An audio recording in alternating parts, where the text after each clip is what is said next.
बिस्मिल्लाहिर्रहमानिर्रहीम। अस्सलामु अलैकुम। हज़रत इब्ने अब्बास कहते हैं कि हुज़ूर सल्लल्लाहु अलैहि वसल्लम इस दुनिया में तशरीफ़ लाए तो आपकी अवल नाल कटी हुई थी। अवल नाल को बच्चा पैदा होने के बाद दाइया काटती है। आप खतना शुदा पैदा हुए। अब्दुल मुत्तलिब ये देखकर बेहद हैरान हुए और खुश भी। वो अक्सर कहा करते थे, मेरा बेटा निराली शान का होगा। आपकी पैदाइश से पहले मक्का के लोग खुश्क साली और कहत का शिकार थे, लेकिन जूं ही आपके दुनिया में तशरीफ़ लाने का वक्त करीब आया, बारिशें शुरू हो गईं, खुश्क साली दूर हो गई, दरख्त हरे भरे हो गए और फलों से लद गए। ज़मीन पर सब्ज़ा ही सब्ज़ा नज़र आने लगा। पैदाइश के वक्त आप अपने हाथों पर झुके हुए थे, सर आसमान की तरफ था। एक रिवायत के अल्फाज ये भी हैं कि घुटनों के बल झुके हुए थे। मतलब ये था कि सद्दे की हालत में थे।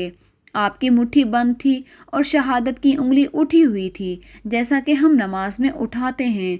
हुजूर सल्लल्लाहु अलैहि वसल्लम भी फरमाते हैं कि जब मेरी वालदा ने मुझे जन्म दिया तो उनसे एक नूर निकला। उस नूर से शाम के महल्लात जगमगा उठे।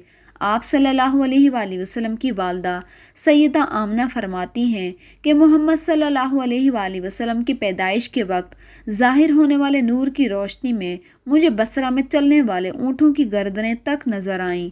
अलामा सहली भी लिखते हैं कि जब आप पैदा हुए तो आपने अल्लाह की तारीफ़ की। एक रिवायत में ये अल्फाज आए हैं, अल्लाहु अकबर कबीरा वल्हम्दुलिल्लाहि कसीरा व सुबहानल्लाहि बुकरतुम व असीला। अल्लाह ताला सबसे बड़ा है, अल्लाह ताला की बेहद तारीफ़ है। मैं सुबह शाम अल्लाह की पाकी बयान करता हूँ। आपकी विलादत किस दिन हुई, इस बात पर सबका इत्तफाक है कि वो पीर का दिन था। आप सुबह फजर तुलू होने के वक्त दुनिया में तशरीफ़ लाए। तारीख़ पैदाइश के सिलसिले में बहुत से कौल हैं। एक रिवायत के मुताबिक 12 रबीउल अव्वल को पैदा हुए, एक रिवायत के मुताबिक 8 रबीउल अव्वल को पैदा हुए और एक रिवायत के मुताबिक 2 रबीउल अव्वल को पैदा हुए। इस सिलसिले में और भी बहुत सी रिवायात हैं। ज़्यादातर मौखरीन का ख्याल है कि आप 8 रबीउल अव्वल को पैदा हुए। तकवीम के तरीके के हिसाब से जब तारीख निकाली गई तो 9 रबीउल अव्वल निकली। मतलब यह है कि इस बारे में बिल्कुल सही बात किसी को मालूम नहीं। इस बात पर सबका इत्तफाक है कि महीना रबीउल अव्वल का ही था और दिन पीर का था। ये भी कहा जाता है कि आपको पीर के दिन ही नबूवत मिली। पीर के रोज़ ही आपने मदीना मुनव्वरा की तरफ हिजरत फरमाई और पीर के रोज़ ही आपकी वफ़ात हुई। आप आमुल फील में पैदा हुए, यानी कि हाथियों वाले साल में। इस साल को हाथियों वाला साल इसलिए कहा जाता है कि अबरह ने हाथियों के साथ मक्का मुकरमा पर चढ़ाई की थी। आपकी पैदाइश उस वाक़े के कुछ दिन के बाद हुई। वाक़या कुछ इस तरह से है कि अबरह यमन का ईसाई हाकिम था। हज के दिनों में उसने देखा कि लोग बैतुल्लाह का हज करने जाते हैं। उसने अपने लोगों से पूछा, ये लोग कहाँ जाते हैं? उसे जवाब मिला कि बैतुल्लाह का हज करने के लिए मक्का जाते हैं। उसने पूछा, बैतुल्लाह किस चीज़ का बना हुआ है? उसे बताया गया कि पत्थरों का। फिर उसने पूछा, उसका लिबास क्या है? बताया गया कि हमारे हाथ से जो धारीदार कपड़ा जाता है उससे उसकी पोशाक तैयार की जाती है। अबरह ईसाई था। सारी बात सुनकर उसने कहा, मसीह की कसम, मैं तुम लोगों के लिए इससे अच्छा घर तामीर करूँगा। इस तरह उसने सुर्ख, सफ़ेद और जर्द और स्याह पत्थरों से एक घर बनवाया। सोने और चांदी से उसको सजाया। उसमें कई दरवाजे रखवाए। उसमें सोने की चीज़ें जड़वाईं। उसके दरमियान में जौहर लगवाए। उस मकान में एक बड़ा सा याकूत भी लगवाया। पर्दे लगवाए। वहाँ खुशबुएं सुलगाने का इंतज़ाम किया। उसकी दीवारों पर इस कदर मुश्क मला जाता कि वो स्याह रंग की हो गईं। यहाँ तक कि जवाहिर भी नज़र नहीं आते थे। फिर लोगों से कहा, अब तुम्हें बैतुल्लाह का हज करने के लिए मक्का जाने की ज़रूरत नहीं रही। मैंने यही तुम्हारे लिए बैतुल्लाह बनवा दिया है, लिहाजा अब तुम इसका तवाफ़ करो। इस तरह कुछ कबाइल कई साल तक उसका हज करते रहे, उसमें एतकाफ़ करते रहे। हज वाले मनासिक भी यहीं अदा करते रहे।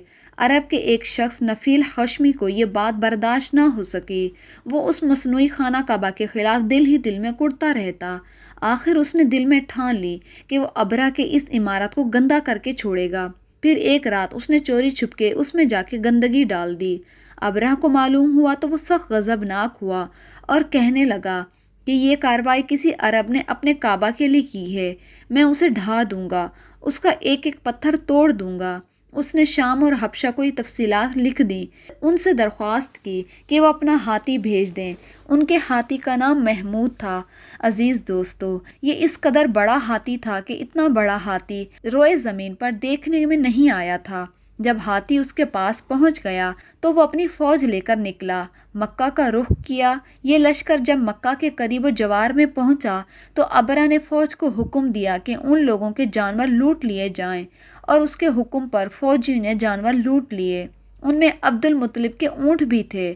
اس کے حکم پر فوجیوں نے جانور پکڑ لیے، اس میں عبد المطلب کے اونٹ بھی تھے۔ نفیل بھی اس لشکر میں ابرہ کے ساتھ موجود تھا۔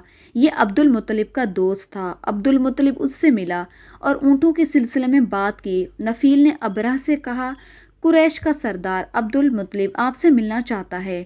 یہ شخص تمام عرب کا سردار ہے، عزت اور بزرگی اسے حاصل ہے، لوگوں میں اس کا بہت بڑا اثر ہے، لوگوں کو اچھے اچھے گھوڑے دیتا ہے، انہیں عطیات دیتا ہے اور کھانا کھلاتا ہے۔ یہ گویا عبد المطلب کا تعارف تھا۔ ابرہ نے انہیں ملاقات کے لیے بلایا۔ ابرہ نے ان سے پوچھا، بتائیے آپ کیا چاہتے ہیں؟ انہوں نے جواب میں کہا کہ میں چاہتا ہوں کہ میرے اونٹ مجھے واپس مل جائیں۔ ان کی بات سن کر ابرہ بہت حیران ہوا۔ اس نے کہا، مجھے تو بتایا گیا تھا کہ آپ عرب کے سردار ہیں، بہت عزت دار اور بزرگی کے مالک ہیں، لیکن لگتا ہے کہ مجھ سے غلط بیانی کی گئی ہے، کیونکہ میرا خیال تھا آپ مجھ سے بیت اللہ کے بارے میں بات کریں گے، جس کو میں گھرانے آیا ہوں اور جس کے ساتھ آپ سب کی عزت وابستہ ہے، لیکن آپ نے تو سرے سے اس کے بارے میں بات ہی نہیں کی اور اپنے اونٹوں کا رونا لے کر بیٹھ گئے ہیں۔ یہ کیا بات ہوئی؟ ان کی بات سن کر عبد المطلب بولے، آپ میرے اونٹ مجھے واپس دے دیں، بیت اللہ کے ساتھ جو چاہے کریں، اس لیے کہ اس گھر کا ایک پروردگار ہے، وہ خود ہی اس کی حفاظت کرے گا، مجھے اس کے لیے فکر مند ہونے کی ضرورت نہیں۔ ان کی بات سن کر ابرہ نے حکم دیا کہ ان کے اونٹ واپس دے دیے جائیں۔ جب انہیں ان کے اونٹ واپس مل گئے تو انہوں نے ان کے سموں پر چمڑے چڑھا دیے اور اس پر نشان لگا دیا، انہیں قربانی کے لیے وقف کر کے حرم میں چھوڑ دیا تاکہ پھر کوئی انہیں پکڑ لے تو حرم کا پروردگار ان پر غضبناک ہو۔ پھر عبد المطلب ہرا پہاڑ پر چڑھ گئے۔ ان کے ساتھ ان کے کچھ دوست تھے۔ انہوں نے اللہ سے درخواست کی، اے اللہ، انسان اپنے سامان کی حفاظت کرتا ہے، تو اپنے سامان کی حفاظت کر۔ ادھر ابرہ اپنا لشکر لے کر آگے بڑھا، وہ خود ہاتھیوں پر سوار لشکر کے درمیان میں موجود تھا۔ ایسے میں اس کے ہاتھی نے آگے بڑھنے سے انکار کر دیا، وہ زمین پر بیٹھ گیا۔ ہاتھی بانوں نے اسے اٹھانے کی بہت کوشش کی، لیکن وہ نہ اٹھا۔ اس کے سر پر ضربیں لگائیں مگر وہ کھڑا نہ ہوا۔ کچھ سوچ کر انہوں نے اس کا رخ یمن کی طرف کیا تو وہ فوراً اس طرف چل دیا۔ جب اس کا رخ مکہ کی طرف کیا گیا تو وہ رک گیا۔ ہاتھی بانوں نے یہ تجربہ بار بار کیا۔ آخر ابرہ نے حکم دیا کہ ہاتھی کو شراب پلائی جائے تاکہ وہ نشے میں اسے کچھ ہوش نہ رہے اور ہم اسے مکہ کی طرف لے کر آگے بڑھ سکیں۔ چنانچہ اسے شراب پلائی گئی، لیکن اس پر بھی اس کا کوئی اثر نہ ہوا۔ ابرہ کے ہاتھی کو اٹھانے کی مسلسل کوشش جاری تھی کہ اچانک سمندر کی طرف سے ان کی طرف اللہ تعالیٰ نے ابابیل کو بھیج دیا۔ وہ ٹڈیوں کی جھنڈ کی طرح آئیں۔ دوسری طرف عبد المطلب مکہ میں داخل ہوئے، حرم میں پہنچے اور کعبے کے دروازے کی زنجیروں کو پکڑ کر ابرہ اور اس کے لشکر کے خلاف فتح کی دعا مانگی۔